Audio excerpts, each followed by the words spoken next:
নমস্কার। রম্য গল্পমালার পক্ষ থেকে সকলকে জানাই স্বাগত। আপনাদের সাথে আমি রম্য মাইতি।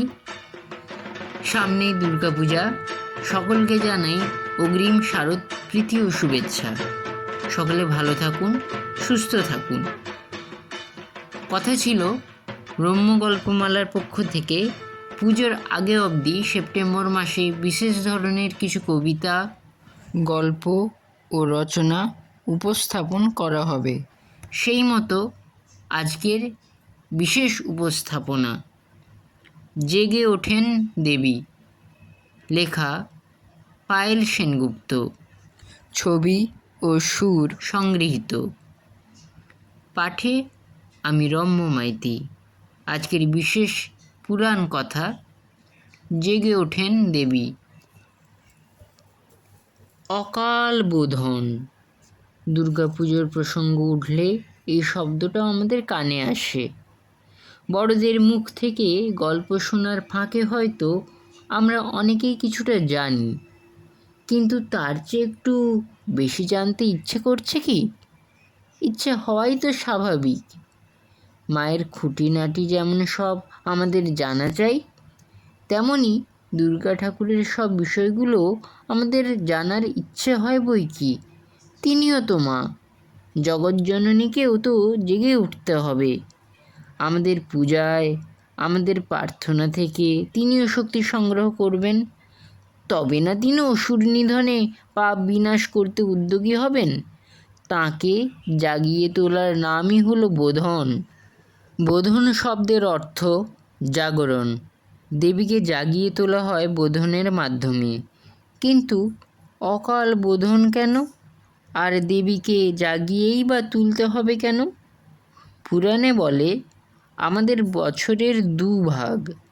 বৈজ্ঞানিক ব্যাখ্যা হিসেবে বলা যায়, পৃথিবীর উত্তর গোলার্ধ ও দক্ষিণ গোলার্ধ সূর্যের কাছাকাছি থাকার সময়কেই সূর্যের উত্তরায়ণ ও দক্ষিণায়ন বলা হয়। যাই হোক, দক্ষিণায়ন আসলে দেবদেবীদের ঘুমিয়ে থাকার সময়।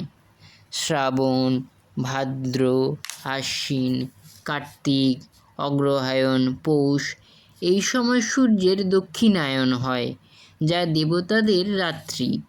তাই এ সময় তাঁদের জাগিয়ে তোলার জন্য সাধ্য সাধনা করতে হয়।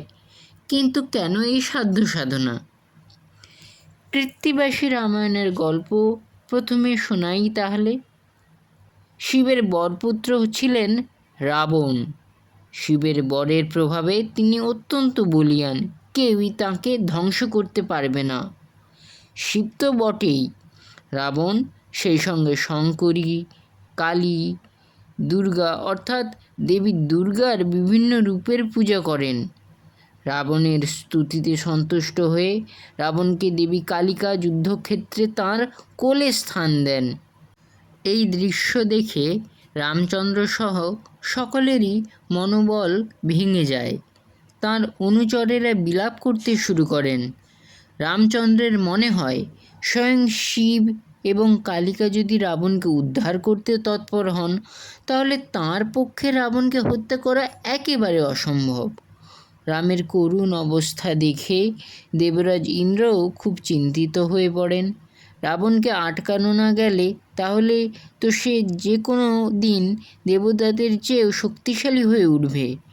এই আশঙ্কায় ইন্দ্র ব্রহ্মার কাছে গিয়ে বলেন, শ্রীরামচন্দ্র সীতা উদ্ধারের আশা প্রায় ত্যাগ করেছেন এবং তাঁর অনুচরেরা বিলাপ করছেন। ব্রহ্মা অনেক ভেবে রাবণ বধের উপায় বের করলেন। তিনি নিজে প্রথমে মহামায়ার আরাধনা করেন, তারপর দেবরাজ ইন্দ্রকে নিয়ে তিনি স্বয়ং উপস্থিত হলেন শ্রীরামচন্দ্রের কাছে।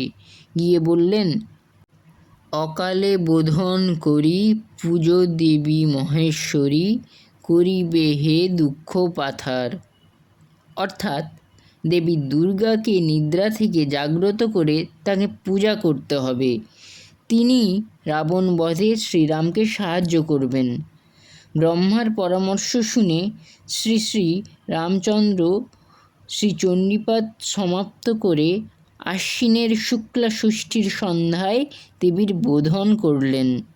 তিনি নিজের হাতে দেবীর মূর্তি গড়েছিলেন এবং তার মধ্যে নবপত্রিকা স্থাপন করে সপ্তমী পূজা, অষ্টমীর সন্ধি পূজা এবং নবমীর পূজা সমাপন করলেন।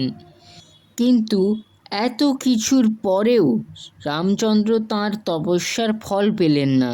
দেবী দুর্গা বা মহেশ্বরী তাঁকে দেখা দিলেন না। রাম দুঃখে কাতর হয়ে জয়ের আশা ছেড়ে দিলেন। এই সময় বিভীষণ তাঁকে পরামর্শ দিলেন 108টা নীলপদ্ম দিয়ে দুর্গার পুজো করার জন্য। দেবীদহ অর্থাৎ দেবতাদের যে হ্রদ, সেখান থেকে রামের সবচেয়ে অনুগত সহচর হনুমান গিয়ে সংগ্রহ করে আনলেন গুনে গুনে 108টি নীলপদ্ম। কিন্তু পুজোর সময় ঘটল একই কাণ্ড। সেখানে পদ্ম রয়েছে 107টি। কোথায় গেল আরেকটি পদ্ম? তন্ন তন্ন করে খুঁজেও কোথাও পাওয়া গেল না। আসলে খুঁজে তো কোনো লাভই ছিল না। স্বয়ং দুর্গাই রামচন্দ্রের পরীক্ষা নেওয়ার জন্য সরিয়ে রেখেছিলেন একটি পদ্ম। তিনি বুঝে নিতে চাইছিলেন দেবীর কৃপা লাভের জন্য শ্রীরামচন্দ্র কত দূর ব্যাকুল হয়েছেন। আরেকটি পদ্ম সংগ্রহ করার মতো একটা অসম্ভব কাজও তিনি সম্পন্ন করতে পারেন কিনা। শ্রীরাম অবশ্য হেরে যাওয়ার পাত্র নন। তিনি সকলকে জানালেন, লোকে তার নয়নকে নীলপদ্মের সঙ্গে তুলনা করেন। পদ্ম না পাওয়া গেলেও তিনি নিজের একটি নয়ন উৎপাটিত করে দেবীর চরণে দান করে পূজা সম্পন্ন করবেন। পরিকল্পনা মতো তীর ধনুক নিয়ে রাম ঠিক যেই মুহূর্তে চোখে বাণ মারতে যাবেন, দেবী স্বয়ং এসে আটকে দিলেন রামের হাত। আসলে রামের ভক্তি দেখে তিনি অত্যন্ত সন্তুষ্ট হয়েছিলেন। এরপর রাম দেবীর পূজা সম্পন্ন করলেন। দেবী দুর্গার আশীর্বাদ লাভ করে তিনি রাবণকে বধ করতে সমর্থ হন। আশ্বিন মাসে অর্থাৎ অকালে দেবীকে জাগরণ বা বোধন করে পূজা করার এই সম্পূর্ণ প্রক্রিয়াই হলো অকাল বোধন। রাবণ বসন্তকালে দেবীর পূজা করেছিলেন, যাকে বাসন্তী পূজা বলা হয়। সেটি দেবীর পূজার সঠিক সময়, কারণ ওই সময় তাঁরা জেগে থাকেন। তাই ওই পুজোয় অর্থাৎ বাসন্তী পুজোয় বোধন হয় না।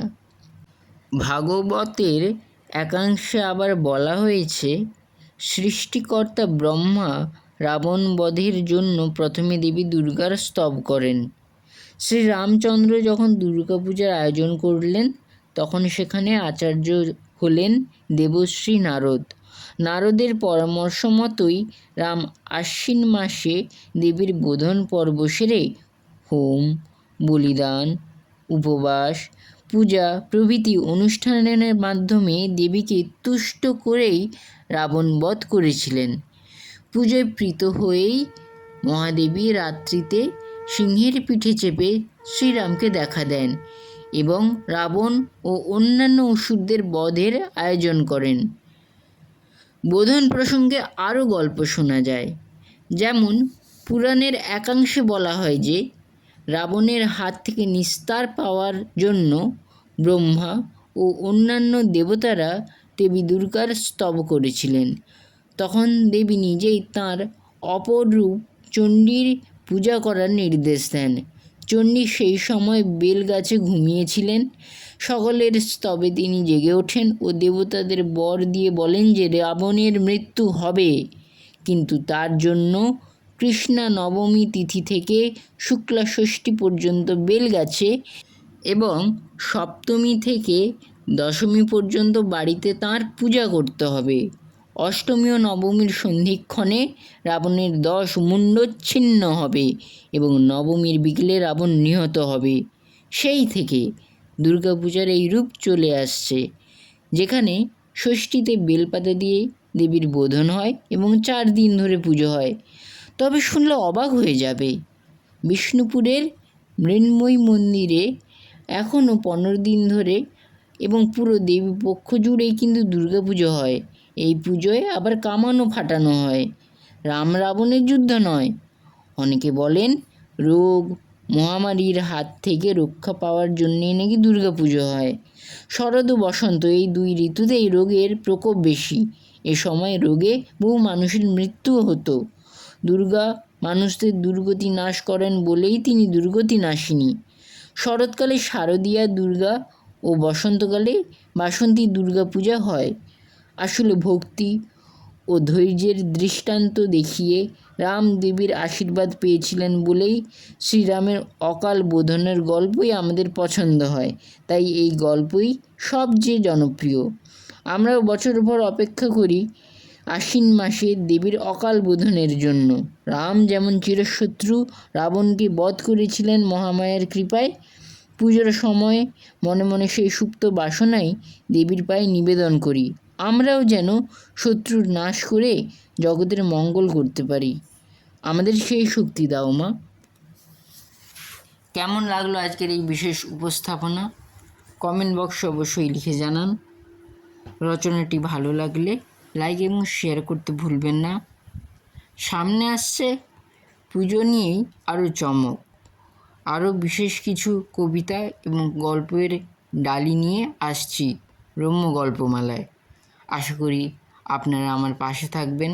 এতদিন যেমন আমি উৎসাহ দিয়ে এসেছেন, এখনও যারা আমার চ্যানেলটি সাবস্ক্রাইব করেননি তাদেরকে চ্যানেলটি সাবস্ক্রাইব করার অনুরোধ জানাই, যাতে পরবর্তীকালে যে সকল গল্প, কবিতা এবং রচনাবলী এখানে আমি পাঠ করতে চলেছি তা সঙ্গে সঙ্গেই আপনাদের কাছে পৌঁছে যায় এবং আপনাদের একটি শেয়ারের মাধ্যমে আরও অনেক শ্রোতার কাছে পৌঁছে যাবে রম্য গল্পমালা।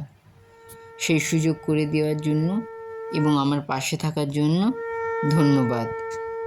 ভালো থাকুন, সুস্থ থাকুন এবং শুনতে থাকুন রম্য গল্পমালার পরিবেশনায় সকল বাংলা শ্রুতি সাহিত্য।